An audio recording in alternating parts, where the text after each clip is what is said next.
Olá, eu sou Sandra Bittencourt. Bem-vindos ao podcast Arte, Cultura e Mente Zen.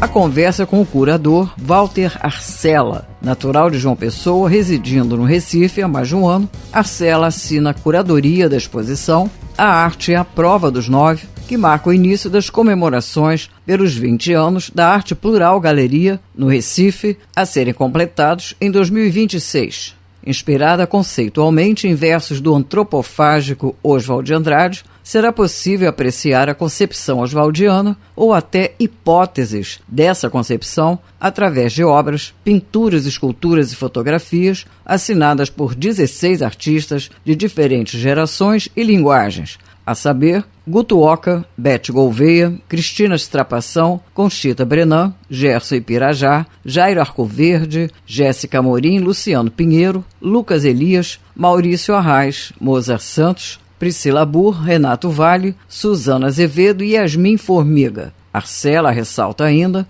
o momento histórico que denomina de esperançamento, importante em períodos de mudança de ciclo, e lembra que, aspas, a arte fomenta espaços de encontros e partilhas, onde o riso, a festa e o prazer podem se tornar ferramentas críticas estéticas. Fecha aspas. Walter Arcela, super prazer ter você aqui no Pod Arte, Cultura e Mente Zen. Obrigadíssima por aceitar o convite. Tudo bem com você, Arcela? Olá, Sandra. Prazer é todo meu estar aqui nesse espaço de propagação de arte e cultura. Fundamental a gente estar sempre conversando sobre o que alimenta a alma, né? Tá tudo bem comigo e espero que você também. Walter, você escreve no texto curatorial da exposição A Alegria é a Prova dos 9, que o verso oswaldiano traz flancos poderosos que levantam o caráter político da alegria como ferramenta de transformação social, e retomá-lo responde ao momento político que atravessamos. Eu gostaria que você desenvolvesse um pouco esse conceito para a gente, que é muito interessante. Então, essa exposição, ela traça um diálogo livre com o Manifesto Antropofágico do Oswald de Andrade, né? Mas não é uma exposição sobre o Manifesto Antropofágico. É uma exposição que se apropria de um dos versos do manifesto e dialoga poeticamente com ele. Esse manifesto, ele é escrito em aforismos, né? Em dogmas. Um deles é esse, A Alegria, a Prova dos 9, que de certa maneira é um palíndromo conceitual, né? Vamos dizer assim. É uma pergunta que se responde e se pergunta ao mesmo tempo. Porque o que é a alegria? É a prova dos 9. O que é a prova dos 9? É a alegria. Ela se responde e se pergunta ao mesmo tempo. Tem um caráter dogmático, assim, né? Embora tenha esse aspecto dogmático, ela diz tudo, porque a gente viveu durante os últimos anos momentos muito tensos na política, tentativas de golpes de Estado, uma pandemia que assolou muitas vítimas no país, um confinamento terrível, um momento de precarização dos setores culturais, com a extinção do Ministério da Cultura. E depois de passado tudo isso, sinto que a gente tem o direito de ser minimamente feliz, ou o direito de sonhar. Então, eu sinto que o momento político tem finalmente permitido o direito à alegria. E a alegria no campo da política, ela sempre foi muito subestimada. Sim. As pessoas acham que a alegria é coisa boba, é de quem é ingênuo, que não se deve fazer política através da alegria, da felicidade, enfim, do bom humor. Que a política é local de fazer coisa séria, né? Existe um peso, né? Uma coisa taciturna, né? No fazer política, na análise que permeia as artes visuais, por exemplo. Então essa exposição, ela surge desses anseios, surge desses tensionamentos, né? De pensar essas formas de alegria que respondem tão bem à vida, respondem tão bem às formas de vida múltiplas, como também uma existência política. A alegria é política. Então a gente se apropria poeticamente, faz um diálogo poético do verso para levar outros sentidos para a alegria. Sim, e eu acho também interessante, ainda sobre a égide do teu texto, eu gosto muito quando você afirma, aspas, esta curadoria se ocupa mais em apresentar as obras em suas possibilidades imprevisíveis de alegria do que em representar um tema. É um recorte muito inteligente, viu, Walter? Obrigado. Pois é porque existe um risco na curadoria de expor verdades, né? Eu conheço muitos curadores que gostam de expor verdades. Eu gosto de fazer o contrário, eu gosto de expor perguntas, expor hipóteses, né? Uhum. Seria muito cômodo ou muito bobo, dentro de um recorte temático X, nesse caso alegria, a gente ir por um caminho óbvio. A alegria a festa carnavalesca, é o colorido, é o banho de mar. É isso também, mas a alegria ela se manifesta de maneiras muito múltiplas, né? Se você for na rua e perguntar a 10 pessoas o que é alegria para elas, você vai ter 10 respostas diferentes e respostas muito imprevisíveis. Às vezes, para uma pessoa, a alegria é algo que você nem imaginava, né? Sim. Na exposição, isso acontece da seguinte forma, né? Nós temos um conjunto expositivo de 15 artistas, cada um deles tem uma abordagem temática muito ímpar. A Beth Gouveia, por exemplo, que é uma artista pernambucana, representada pela Plural, ela entregou uma obra que é um desenho misturado com tinta, é uma técnica mista, desenho, tinta acrílica, e é todo numa paleta sóbria, super escura, assim, você tem que se aproximar inclusive muito do quadro para conseguir discernir o que é que ele tem de elementos, né? Essa paisagem sombria, escura, à primeira vista, não tem nada de alegria nela, né? Mas a Beth fala uma coisa que é muito interessante, que existe um conforto na penumbra que eu adoro. Ou seja, a alegria para ela não está nesse local da extroversão, está no local da introversão. Então veja como a curadoria aqui, ela opera muito mais para abrir possibilidades temáticas do que para afirmar que o tema é assim, é assado e não sei o que lá. Uhum. Ela questiona, ela devolve ao espectador o que é que a gente entende como alegria, né? Outros trabalhos começam a surgir dentro dessa possibilidade de alargamento. O trabalho de Gerson Pirajá, que são símbolos afro-indígenas, religiosos, né? Com pontas, com lanças, sabe? Sim. Tão aguerridos de si, tão empoderados de si, né? Que afirmam a alegria através do enfrentamento. Só um parênteses. Junto com o Guto Oca, né? O trabalho dele tem uma coisa mística, não é isso? Uhum. Exato, que não distingue o que é objeto artístico do que é objeto sacro, por exemplo, né? E as religiosidades são expressões de contentamento e de alegria também, com certeza. Uhum. Eu acho interessante também, Walter, que a mostra retoma trabalhos de artistas de gerações anteriores, né? Como a celebração, a exemplo da Conchita Brennan, é isso? Eu acho que é super importante as exposições colocarem as gerações em diálogo. Eu acho que não existe isso de geração passada, geração atual. A gente está aqui agora todo mundo junto. O exercício de coletividade é exercício de alegria também. Então é muito importante para mim, como curador, ter artistas de todas as gerações. Então essa exposição, ela tem artistas que surgiram no cenário a partir dos anos 70, 80, 90, né? Jairo Arcoverde, Conchita Brennan, Luciano Pinheiro, Amélia Couto Córdola, isso, né? Amélia Córdola está completamente sensualizada, não é, Walter? Vamos brincar aqui com a Amelinha. Total, que coisa interessante, né? A gente vai rompendo expectativas, porque quando a gente fala de sensualidade, né, de sexualidade, de tesão, aspectos de alegria, a gente imagina pessoas jovens, como se pessoas com 60 anos a mais não pudessem exercer a sexualidade, não pudessem sentir tesão, né? E a gente chega com o trabalho da Amelinha, que é um autorretrato super sensual dela com a camisola de renda, que ela produziu já idosa, né? É um autorretrato impresso no tecido, em 2 camadas de tecido, com um voal na frente e um cetim atrás. Que é coisa mais sexy do que um cetim, sabe? Justamente. Com aquela imagem das pernas dela entrecruzadas. Então, assim, a gente vai operando outras quebras de expectativas, né?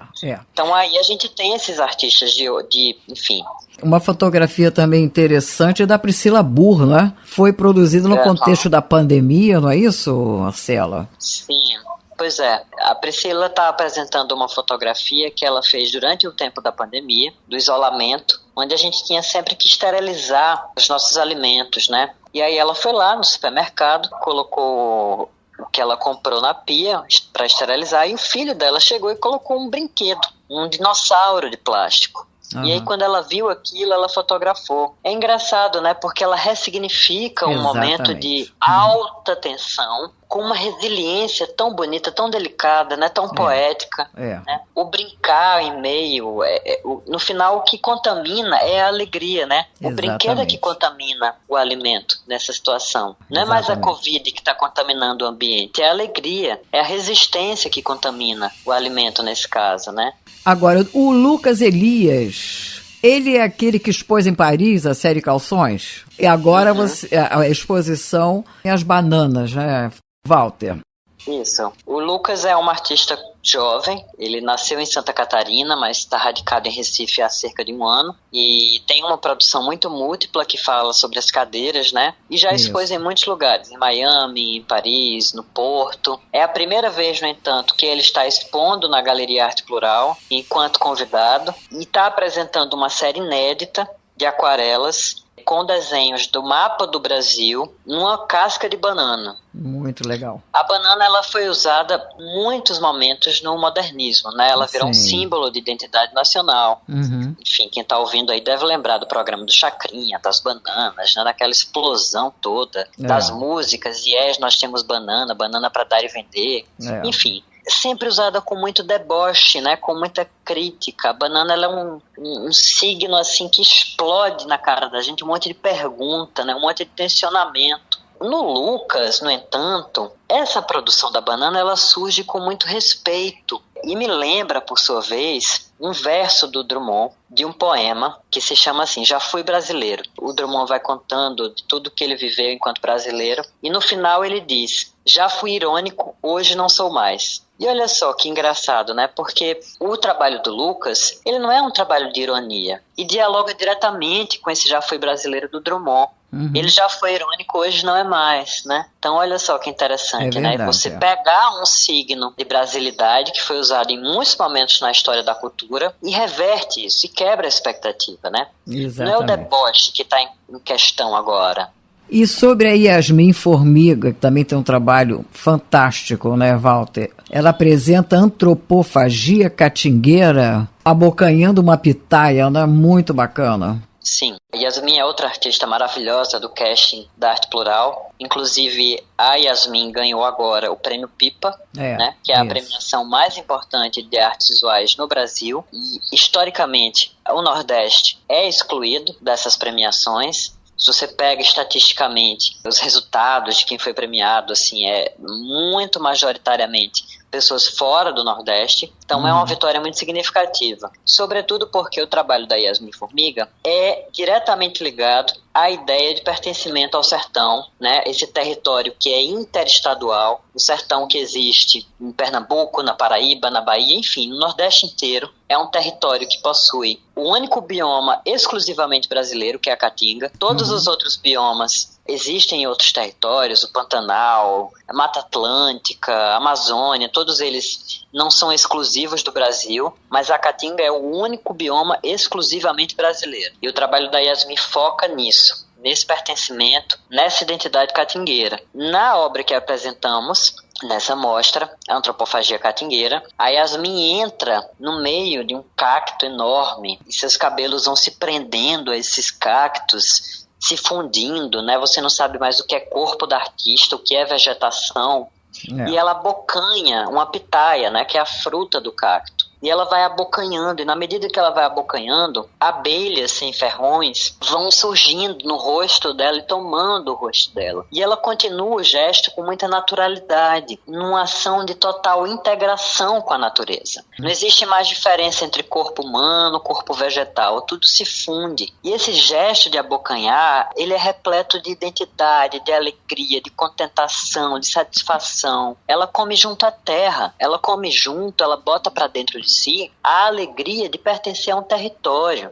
Bom, e a gente tem também o trabalho do Mozart Santos, né? Inclusive é pernambucano, residindo em São Paulo, não é isso? Trabalho impactante. Fala pra gente, Walter. Nossa, esse trabalho eu acho que é animador em vários sentidos. O Mozart tem esse projeto interessantíssimo que compartilha na fachada, em frente ao seu apartamento, projeções sobre assuntos diversos da política, do cotidiano, ora com bom humor, ora com leveza. Para essa exposição, a gente fez um acontecimento bem peculiar, assim. Mozart projetou o título da exposição, A Alegria, a Prova dos Nove, ao vivo, do apartamento dele. Então tava lá uma projeção, o data show e tudo mais. A gente via São Paulo anoitecendo, os carros passando, e na medida em que anoitecia, os dizeres que se projetavam na fachada, que eram o título da exposição, A Alegria, a Prova dos Nove, se tornavam mais nítidos. A gente foi vendo a obra surgir no horizonte. Olha só que legal, né? É como se a alegria fosse surgindo aos poucos. Enfim, e é uma maneira também de fazer com que a abertura da exposição aconteça em vários lugares ao mesmo tempo, né? Então ela acontece no centro do Recife, dentro da Plural, na Rua da Moeda e também em São Paulo, na casa de um artista, né? Isso. Não existem fronteiras para a alegria.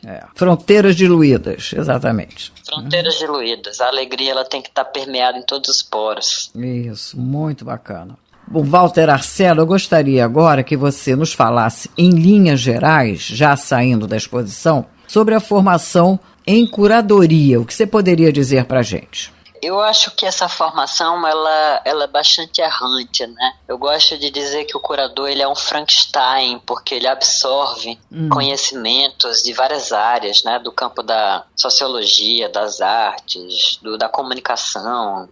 Enfim, ele mobiliza saberes de maneira bastante interdisciplinar. Eu me formei em jornalismo pela Federal da Paraíba e fui fazer mestrado na UFPE em artes visuais com uma pesquisa exclusivamente voltada para a curadoria. Além disso, tive algumas outras formações especializadas, como cursos livres em curadoria, fiz parte da Escola Nacional do IBRAM, fui aluno do Moacir dos Anjos, da Clarissa Diniz, em todas as oportunidades de cursos livres que surgiam aí pelo caminho.